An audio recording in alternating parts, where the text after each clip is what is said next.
गांव के बाहरी इलाके में एक प्राचीन पीपल का पेड़ था। दिन में वह साधारण दिखता, लेकिन रात होते ही उसकी शाखाएं अजीबोगरीब तरीके से हिलने लगती, जैसे कोई अदृश्य शक्ति उसमें मौजूद हो। गांव के बुजुर्गों का कहना था कि वहां एक भटकती आत्मा रहती है। पीपल की चुड़ैल। रवि एक निडर युवक इन कहानियों को महज अंधविश्वास मानता था। एक रात दोस्तों के साथ हंसी मजाक में उसने कह दिया, मैं इस चुड़ैल को देखकर ही रहूंगा। दोस्तों ने मना किया, लेकिन रवि ने उनकी बात को मजाक में उड़ा दिया और अकेले ही उस पीपल के पेड़ की ओर चल पड़ा। जैसे ही उसने पीपल के पास कदम रखा, हवा अचानक तेज हो गई। पेड़ की टहनियां जोर जोर से हिलने लगी और आसपास के पत्ते अजीब सरसराहट करने लगे।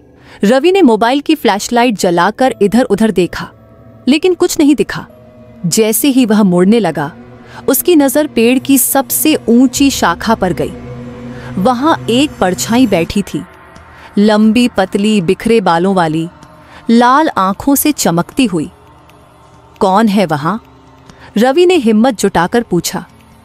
उसका सवाल पूरा भी नहीं हुआ था कि वह परछाई हंसने लगी, एक तेज कर्कश और डरावनी हंसी।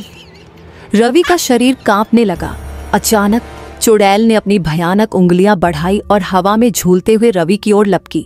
रवि के पैर जैसे जमीन में जम गए। किसी तरह हिम्मत करके उसने पीछे हटने की कोशिश की, लेकिन अचानक उसे ऐसा महसूस हुआ जैसे किसी ने उसकी गर्दन पकड़ ली हो। एक बर्फीली ठंडक उसके शरीर में समा गई। वह चीखना चाहता था, लेकिन उसकी आवाज गले में ही अटक गई। चुड़ैल का विकृत चेहरा अब उसके सामने था। आधी जली हुई त्वचा, गहरे गड्ढों में दबी लाल चमकती आंखें और खून से सनी जीभ। अचानक हवा में एक और आवाज गूंजी, मुझे मेरा बदला चाहिए।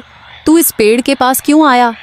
रवि को याद आया, कई साल पहले गांव में एक महिला को डायन कहकर इसी पेड़ पर फांसी दी गई थी।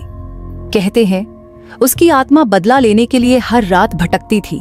रवि ने जोर से आंखें बंद कर लीं और भगवान का नाम लेने लगा। तभी तेज हवा का झोंका आया और सब कुछ शांत हो गया। डर के मारे उसने आंखें खोली। चुड़ैल गायब थी, लेकिन जब उसने अपनी कलाई देखी तो वहां गहरे नाखूनों के निशान थे। अब भी सुनाई देती है उसकी हंसी। आज भी जो कोई उस पीपल के पास रात में जाता है, उसे हवा में किसी के हंसने की आवाज सुनाई देती है। कहते हैं उन्होंने लाल आंखों वाली उस परछाई को खुद देखा है। तो क्या आप हिम्मत करेंगे उस पीपल के नीचे जाने की?